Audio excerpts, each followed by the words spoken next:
Hello, my name is Nanny Granny, and welcome to the Goldilocks Zone.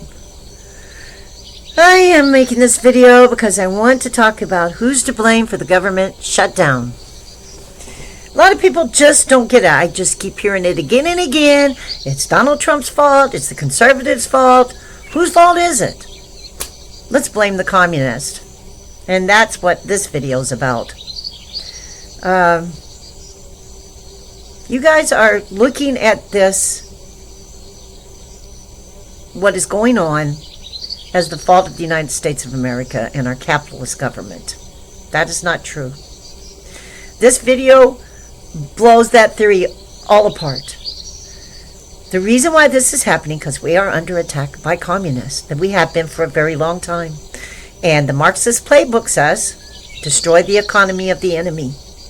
And then they'll be so desperate, they'll accept our communism. And once you do, you will regret it. Because it doesn't work. But it does for those at the very, very top. For the very, very few at the top. You think that's capitalism. That's not. That's communism. So, with that said, I want you to look behind me on this board. Communism, socialism, capitalism. And we are here on that line. A little bit. Not all the way over to socialism. But right there next to capitalism, a little bit over by socialism. That's what I call the Goldilocks zone. In science, our planet is in the perfect spot in our solar system. That's why they call it the Goldilocks zone. It's not too far from the sun. It's not too close. It allows us to have a life that thrives. And that can be same with ideologies. Right there where we're at is a life that thrives. Now, we've been under attack by communists. The Democrat Party is pushing that, socialism and communism. Now, I believe in a hand up. Don't believe in a handout. I believe we all need to work. Nobody needs to take care of another person. We all need to take care of our own responsibilities and take accountability. But sometimes people have hard times. And when they do, they need assistance on getting back up on their feet. And that's what I don't ever want to be totally all the way over to capitalism. I sure don't want to be over by just socialism and communism. I want right there in the middle, right there. That's perfect. But because of the communists attacking us, the Marxist playbook once again says they have to destroy our economy. How are they doing that? Illegal immigrants. That's how they're doing it. They're taking all the money from the American people to take care of everybody else in the world, crashing our economy till we're so desperate we'll come crawling. That's exactly what's happening. You want to blame Donald Trump for this? No. He's standing his ground fighting the communists. He's saying, no, we're not taking care of any of you anymore. Right? Until we restore our own economy. And then nobody helps the world like the United States of America. If it's not the missionaries with the Christians, it's our government. We don't mind helping people that are in trouble. And especially communist countries. They really have a lot of desperate people. Right? But like I said, the communists are very effective in their strategies. Our country is in dire straits.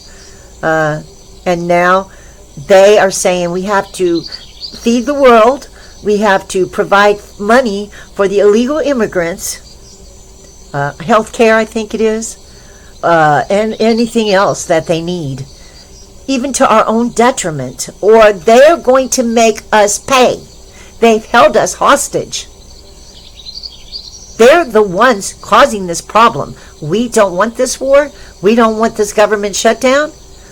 But I am so proud of Donald Trump to stand their ground, because nobody stands their grounds to them because they're terrified of the communists. Everybody's afraid of them. They'll kill you. They'll do whatever they need to get what they want, which is total control, domination, and us as slaves. Now, you want the Christian white people as slaves. I get that. But it won't just be us. That's the problem. So when it happens, it's going to be all of us. I don't know what to tell you. I'm sorry that this is happening. It's breaking my heart to see the illegal aliens being caught in the crossfire of these ignorant fools. They don't even know how to run their own life, and they're trying to tell us what to do with our own. It is a total joke. But as far as I'm concerned, this video says it all. So go ahead, watch it. Hopefully you'll get something from it. Maybe it will make you think twice about cutting off your nose to spite your own face, because it's not becoming of you.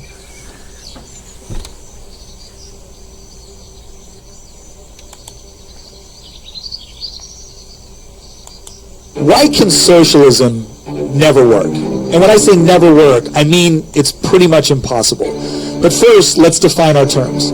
Socialism is a socioeconomic system where the means of production are collectively owned and controlled by a community or the state. This means that resources, factories, and machinery are all owned in common, and decisions about their use are made democratically. At least that's how it's advertised. Now, that might sound good in theory, right? I mean, even some conservatives say so. But socialism doesn't just fail in practice, it actually fails in theory too, and here's why. Socialists believe that by seizing the means of production from those who own it and putting them in the hands of the people, we bring about a leveling effect, eliminating exploitation, tearing down artificial hierarchies, and achieving greater social equality. But here's the problem. Without private property rights, the goods that go into the means of production can't be openly traded, since they're all owned collectively by the people. And without trading, there are no actual market prices for these goods. Now, some may be asking, well, wait a second, can't the government just establish prices? Sure. In fact, many governments have done just that. But those aren't market prices, and that's actually really important. You see, prices in a free market system reflect how abundant or scarce a particular good or service is in relation to the demand. This reflection helps inform people about how to use their resources most efficiently. Business owners that make mistakes on the goods or services they purchase or produce can be instantly punished by customers. This system of profit and loss creates powerful incentives that lead to a more efficient distribution of resources over time. What's more, you get to help determine that system based on how you choose to spend your own time and your own money. If you buy one good instead of another, you're actually signaling to the marketplace that it needs to provide more of that thing you just purchased. But under socialism, the central planner lacks this basic feedback because there are no real prices, since it's all owned by the collective.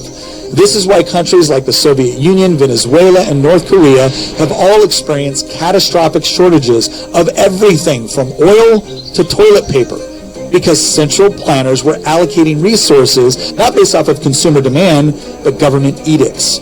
And this phenomenon is known as the economic calculation problem.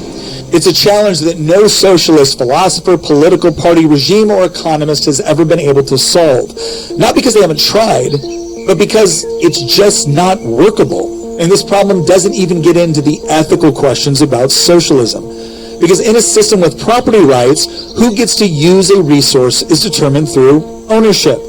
But if the means of production are all owned by the collective, or probably the government, then what happens if two people want to use a resource for different things? Well, there's only one way to solve the dispute: by forcing one person to bow to the demand of another.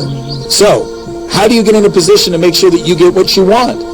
Historically, in a society where the economy is run by the government, whoever has the most pull with the government wins. And that's exactly how socialist economies have played out all throughout history. Here's the bottom line. This is not some trivial issue that just needs a few more years and the right type of experts to work out.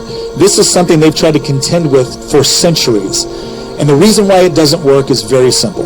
The economy is just us.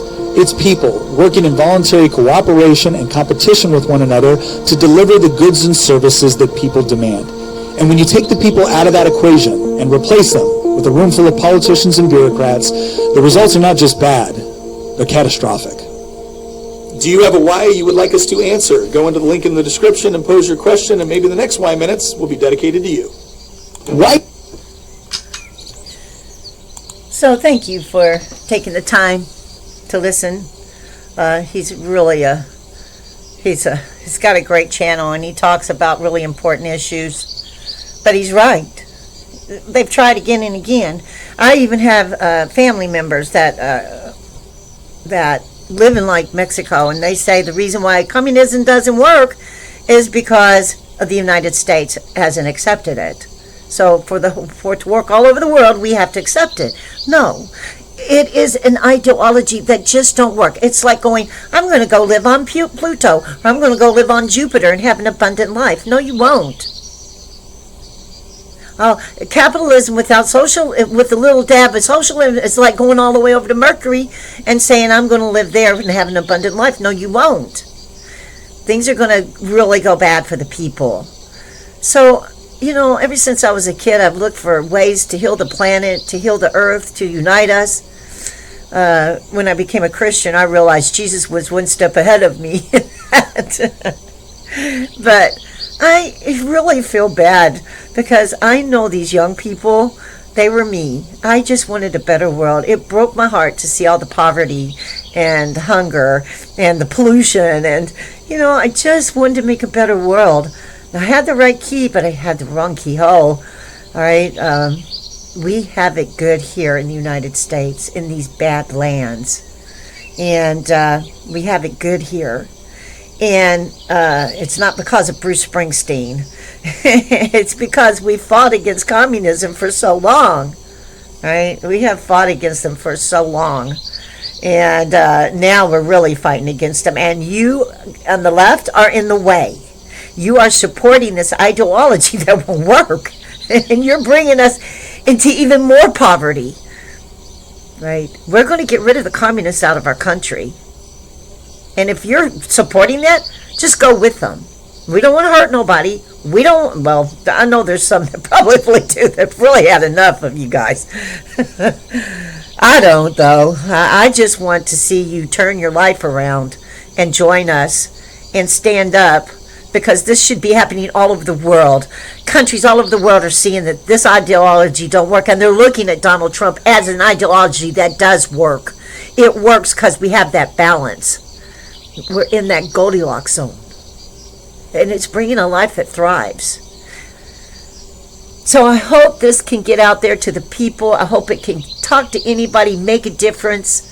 I work a full-time job. I don't really have time for all this, but I just can't sit back and watch it happen. It just breaks my heart. Not only are we at a point where we can make the world a better place because of the technology we have, but we're at a point where we can either cut off our nose to spite our face, or finally look at ourselves in the mirror and have a little bit of dignity, right? Because we've made good choices. So I hope we make good choices. I hope you on the left will join us, because this is not about Christians on the right. There's a lot of people that are not Christians on the right. It's like our ideology says, the prodigal son. You can go out and sow your wild oats. You can go out and search without God. That's the beauty of it. But when you're ready and you find that you're going nowhere and nothing's working for you and everything you've tried has failed, come back home to the loving arms of your Father, of God the Father. How can that be something that you're so against? I never will understand. I wasn't a Christian. I didn't like Christians. I was told that there was these awful people. That is not true. They're the most wonderful people you could ever meet. They're so kind. And they tell me things because they want the best for me. That's all. They just want me to be successful. And God gives abundance. Right? When he tells you don't do this, it's because he's saying don't put your hand in that hot fire. You can do it, though. He's not telling you can't. Go ahead, put your hand in the hot fire. He's not going to stop you. If you want to be gay, he feels that that's putting your hand in the hot fire. If I want to be a bossy woman, that's putting my hand in the hot fire. I'm a bossy woman. It made me a very lonely woman. And when I finally surrendered to God and said, okay, what do you want? The first thing I had to go was, that was a bossy woman. I was actually made a bossy woman, too. But it doesn't lead to my success, so I sacrificed that. And now, oh my gosh, I have such good people in my life. I'm no longer lonely. I'm so happy in my life. I've never been happy. I've been so angry and bitter and miserable and thinking I had some kind of power to change the world. I don't. And I was always looking for men to change the world. They couldn't. Only God can do that, and why should he? We never show any gratitude for anything that he's given us.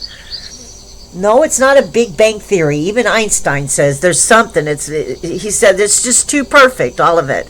It's intelligent design. But God is so loving, he gave us free will. Right? He can't afford. It's just like if you're into demonics, you have to invite the demons in before, you have to invite them in to know them. Just like you have to invite the Holy Spirit in. So, I hope you make good choices. And with that, never say never. And thank you for joining me in the Goldilocks Zone.